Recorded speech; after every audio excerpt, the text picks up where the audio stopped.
There's nothing I like more than getting out on the slopes and pulling some gnarly snowboarding tricks.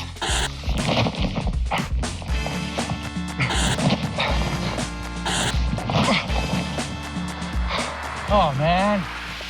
Well, maybe I'm not that great, but if I learn a little bit more about how snowboarding works, maybe I'll stand a chance.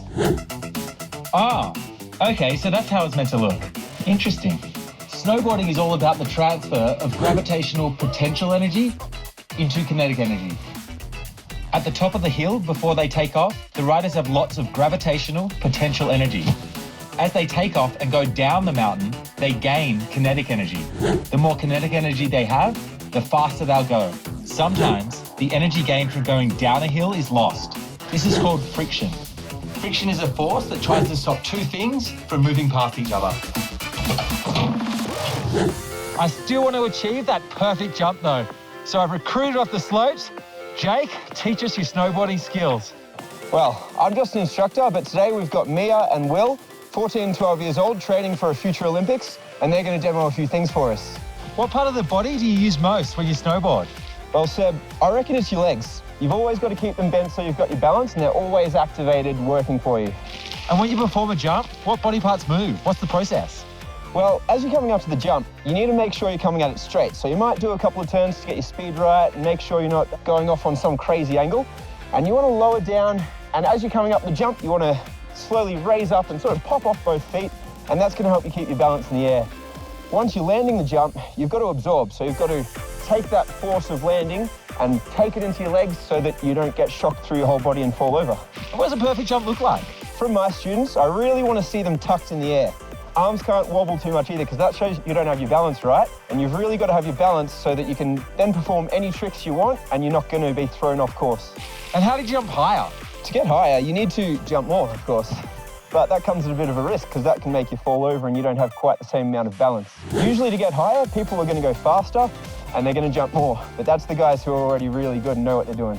Jumping is one thing, but performing tricks is another. How do you do things like spin? Well, when you're spinning, you actually need to come at the jump while turning. So things get a little more complicated. So you're doing a turn as you're going off the jump, and that turn allows you to jump and twist in the air. And as you release, your whole board and body is going to twist with you. And hopefully you can make that twist just enough that you land back on the ground with your snowboard straight, ready for the next jump. And how fast do you have to go? Is there a certain speed? Yeah, Seb, every jump's different. Some jumps are huge and you've got to go real fast for them, and some of the small ones you can go a lot slower. If you go too slow for a jump, you're going to hit the flat part on the top, like the tabletop, and we call that knuckling, and that's a really hard landing because you're landing just on flat ground. On the other hand, if you go too fast, you're going to overshoot the jump and you could completely miss the landing, and that could have some pretty bad consequences. I bet. And what's this zigzag thing? What's that? We call them S-turns. All snowboarders prefer to go one direction rather than the other. And so we usually use our favored leg to go forward, and we're turning on our toes and our heels with both movements to try and make sure we can control our speed while keeping the board moving forward. Well, we've learned all the science behind it and the expert tips. Now it's time to try it out. You got this, man. Good luck.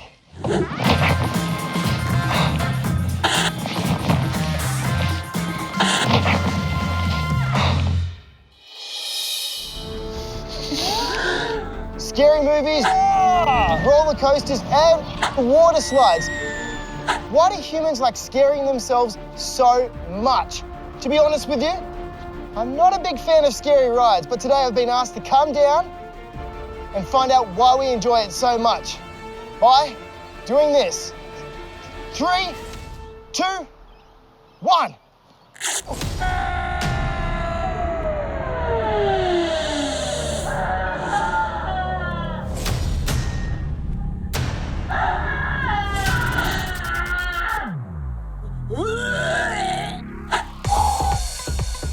Just give me 1 second. That was terrifying. My heart is beating. My hands are shaking, but I feel alive. But why is that? Well, it's because of a thing called adrenaline. Adrenaline is a hormone produced by the adrenal gland in the body. It's produced at times of stress. As I fall, the level of adrenaline released into my bloodstream is rising rapidly.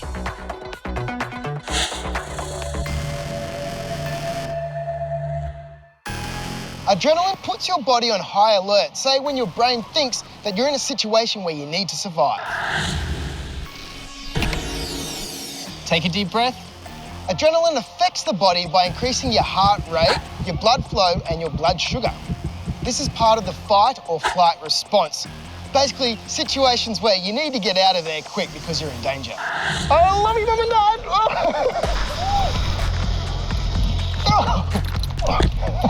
When you're in situations like this, your body produces adrenaline, but it also produces another chemical called dopamine. Dopamine is a hormone that's released when you're happy, say when you're doing things that you like to do. Made it! Say if you're on a ginormous water slide, you know you're safe, so your brain focuses more on the dopamine, making you feel really happy.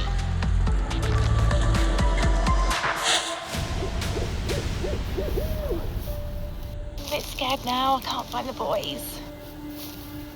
But if you're in real danger or you think you are, then your brain focuses on the adrenaline because you need to get out of that situation. The fight or flight. I wanted to. No, I'm not doing it. So during the flight, No. keep your arms crossed. It's all about survival. Let's just do it. Some people are affected more by dopamine than others. That's why thrill seekers exist.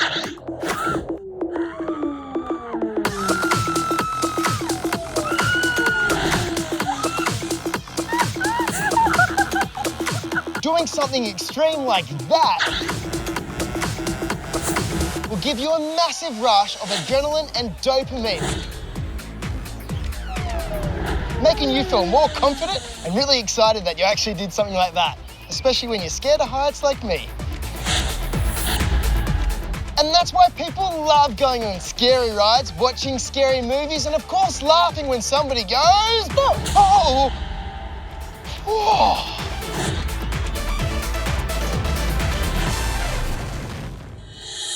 Have you ever played crack the egg on the trampoline, where you roll into a little ball and someone bounces near you to try and crack you open? Luckily, Vache has come up with a solution to stop eggs from cracking.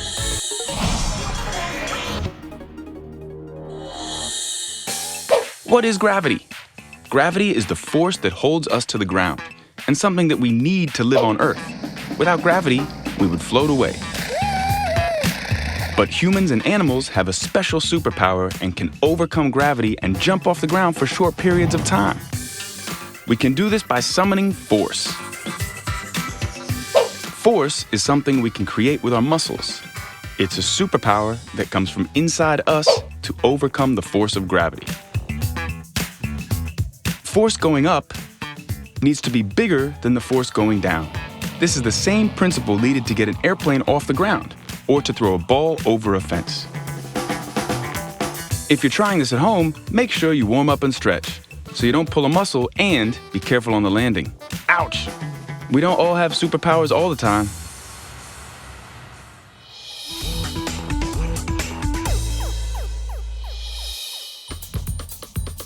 I've always thought that I was a pretty good jumper. Ugh.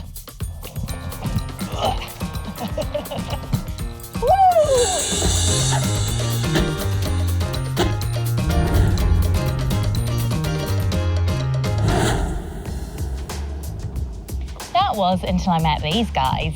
They outjumped me hugely, but I'm going to keep working at it.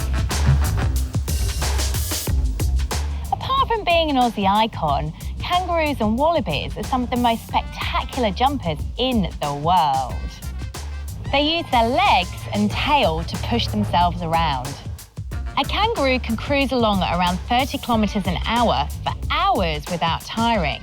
That's because hopping uses up far less oxygen and energy than running. Another fun fact about kangaroos is that they actually can't put one foot in front of the other like us. They can only move both at the same time. Unless, of course, they're swimming. Yep, they can swim. Well, sort of.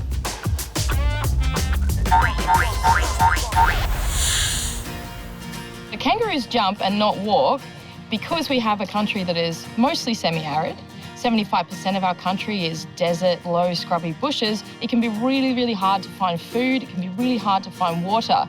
And believe it or not, hopping is a much more efficient energy form than walking. So kangaroos and wallabies are some of the best jumpers in the world because they have 2 giant springs attached to the back of their legs. So when you have a look at a kangaroo leg, you can see these guys have a big tendon that runs all the way down the back there. And that works like a big compressed spring. So as they hop, that spring will compress, and as they let go, their energy is expended and they're able to bounce. Basically, the more powerful your hop is, the further you're gonna go and the faster you're gonna go as well. Kangaroos have a giant tail. Everybody's seen how thick a kangaroo tail is. And the reason that they have that is because they have these tiny little T-Rex front arms.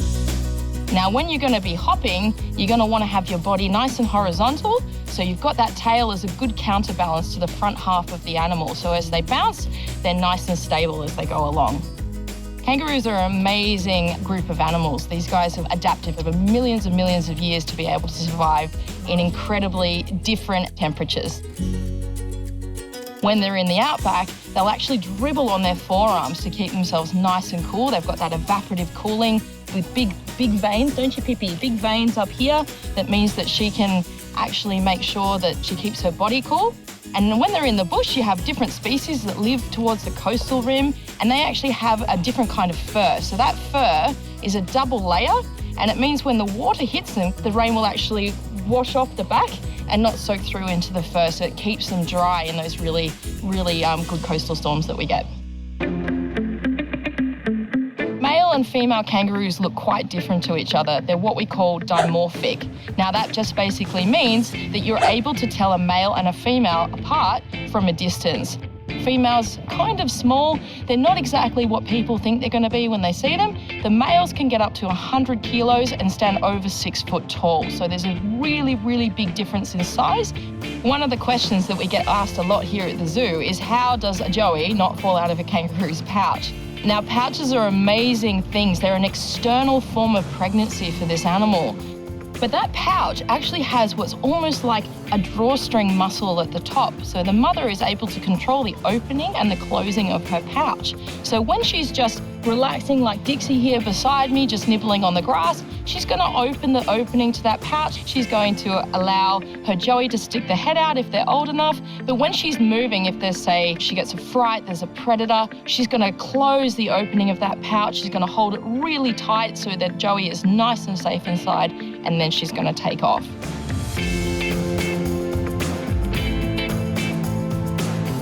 But as a girl who grew up in England, I still can't get over how cool these guys are. I mean, the main form of travel is hopping.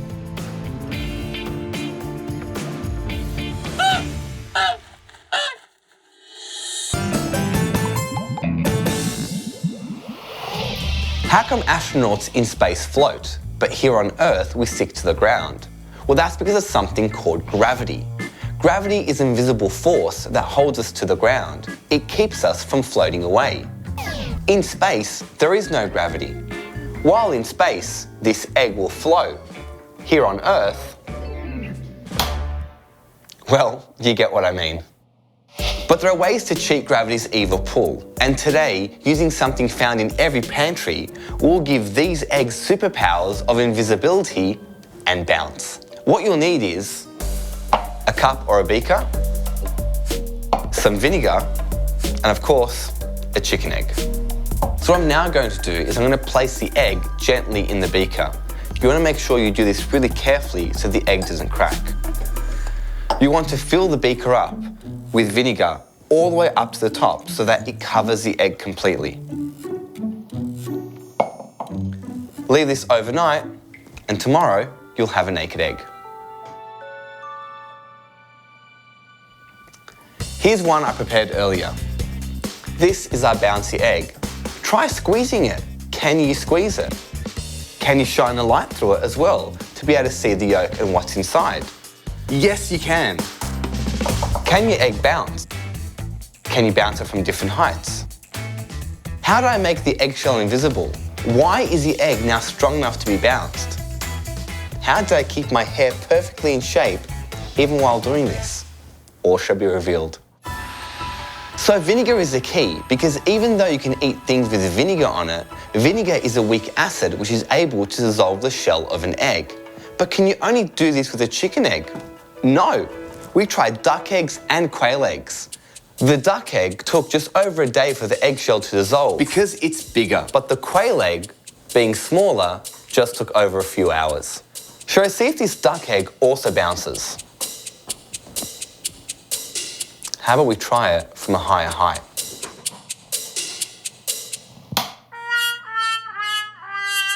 Well, the higher the height that I drop it from, the greater the gravitational force that's pulling the egg down. Oh, yuck. That was most excellent. Let's look at that in slow-mo. Go on, give it a go, and see if you can make your eggs defy gravity.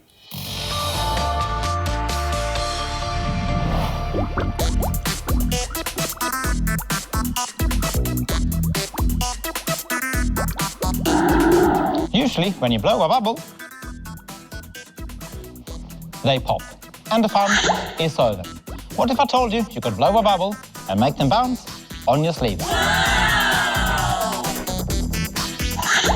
All you need is a bucket, bubble detergent, and straws, and your sleeves, which is made from cotton or cotton gloves. All you need is dunk your straw, use your second bubble, and bounce.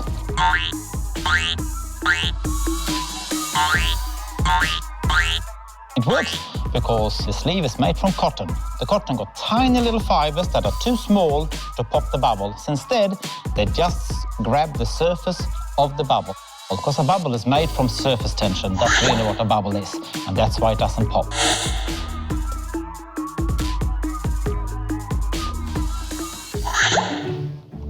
Works with any natural fibers. Whether you got gloves, long sleeves, even your pants or socks. Works every time. Have a bubbly good time!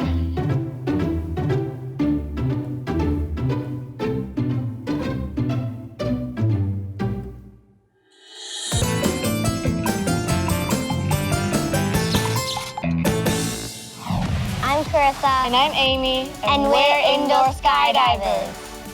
I started indoor skydiving when I was 5, and it was really fun. I started indoor skydiving 3 years ago for my 9th birthday party, and I literally fell in love with it. When I first went indoor skydiving, it was a big day of excitement, and it was just like super crazy in there. For me, the scariest part was probably going to the top because it was super fast, but I loved it and it was more exciting, yeah. My favorite trick to do is probably ballerina, because you get to spin around and it's really fun.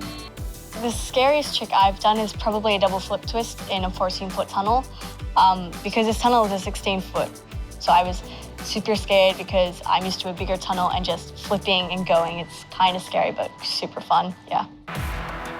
So the competitions are quite busy and fun. There are a different type of styles of indoor skydiving. So I do freestyle. There is also dynamic, where 2 people fly and they have to do lines. There's VFS, which is vertical formation skydiving, which is super fun. And there's FS, which is just formation skydiving on your belly. My goals are probably to win a competition because I haven't done it yet. My goal is to become a world champion and also get body flying to the Olympics one day. That would be super fun to compete in, and yeah. My favorite part about indoor skydiving is being able to travel around the world to do competitions and also to meet new people. Probably the coolest thing about it is that it feels like you're flying and